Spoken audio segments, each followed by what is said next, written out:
हो गुरु असांजे शहर में पंहिंजी महर करण ईंदो हो।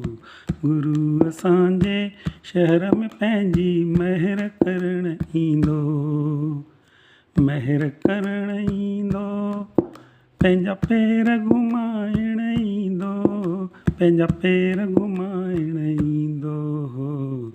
गुरु असांजे शहर में पंहिंजी महर करण ईंदो हो। गुरु असांजे शहर में पंहिंजी महर करण ईंदो।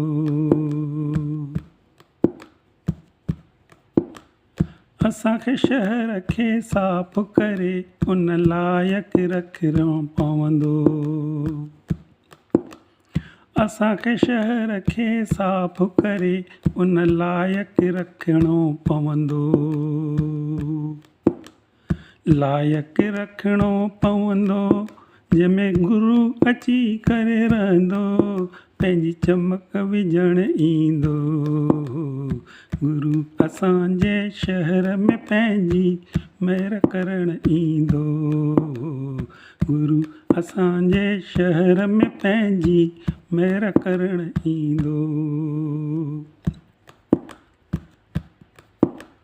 मिठो पाणी ॻोल्हे करे मटकनि में भरणो पवंदो। मिठो पाणी ॻोल्हे करे मटकनि में भरणो पवंदो। ॻोल्हे भरणो पवंदो जेके अमृत ठाहिण ईंदो, जेके अमृत ठाहिण ईंदो। वरियनि जा असां विछड़ियल आहियूं, प्यास बुझाइण ईंदो।